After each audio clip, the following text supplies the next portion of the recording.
This is what war at sea was like in the 18th century. Warships positioning themselves at sea to find the right angle for a broadside of cannonballs towards enemy ships. Each cannonball weighed 6 kilograms, travelling at 400 metres per second. Obviously, this kind of warfare created an enormous need for wood that was strong enough. Only oak would do. These oaks were so vital to the war effort that if you chopped one down without the king's permission, it would get you hanged.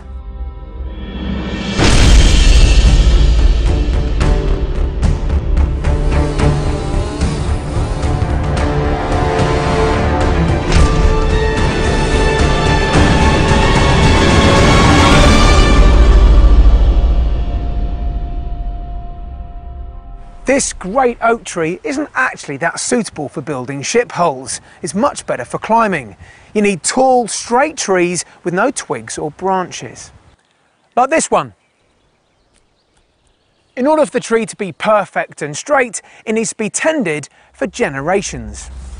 In 1558, King Gustav Vasa proclaimed all oaks for royal property, and the Swedish king imposed the death penalty for repeat offenders in tree felling.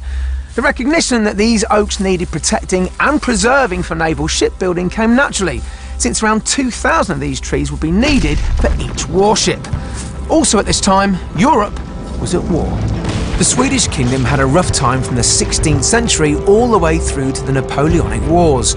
The naval shipbuilding industry had been working overtime for centuries. As supplies from Europe were out of the question due to the war situation and embargoes, the Swedish state realised they were running out of the much-needed oak trees. So, in 1831, the Swedish king commissioned the planting of 300,000 oak saplings. And having seemingly thought of everything, the decision fell on planting them right here on Visingsö. The strongest oak grows the fastest, and that happens with the help of fertile soil with access to a lot of water. What better place than here? So imagine living and felling these huge oaks must be quite dangerous. Well, it can be, obviously. It's a huge task. So back in the mid-1800s, that task must have been even harder. Right, yeah. It was very, very labor-intensive as well. A lot of people. So talk me through these tools and what they did then. The axe was mainly for limbing and maybe cutting down smaller trees. Okay. This one was for cutting away bushes and competing small trees. That handsaw's got 2 handles on it. That looks a 2-man job that's labour intensive. It is, yeah. And really hard work, obviously. So thankfully in the 21st century, at long last, we've got power tools. Yes. We have the clearing saw for smaller trees, younger stands. The pole saw for cutting off branches along the stem. Well, these sound great, but obviously I'm most interested in the biggest one here. The chainsaw, right, yeah. Is this the sort of thing I'd buy in a shop and take home? Well, you could, but I think we have more suitable chainsaws for you. Oh, okay. Well, I mean, it looks fairly straightforward, is it? It is, yeah. It's a really lightweight, durable chainsaw. There's nothing on it that shouldn't be there, and if it's there for a reason. So can we see this in action? Yeah, sure.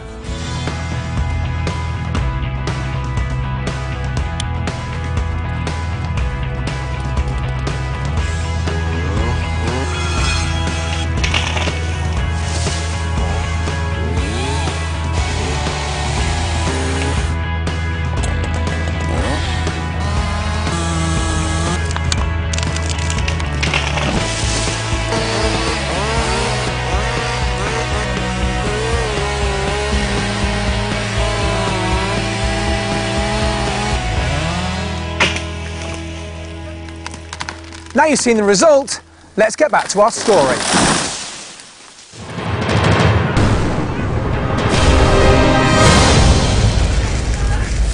The Visingsö oak trees that were planted back in 1831 were finally ready to become battleships. The year was 1975. For 150 years these trees had been prepared for warfare, and when they were finally ready, all the battleships were made of steel. I wonder what went through the mind of the Rear Admiral of the Swedish Navy when he got that news. But the story doesn't end there. Today, these beautiful and huge oak trees are being put to good use, but in more peaceful times. Some have already found themselves into Swedish homes as wooden flooring and furniture, others as wooden casks for whiskey, while some have even been sent out to sea. I'm Jonathan Irwin, and this is outdoor engineering with Husqvarna.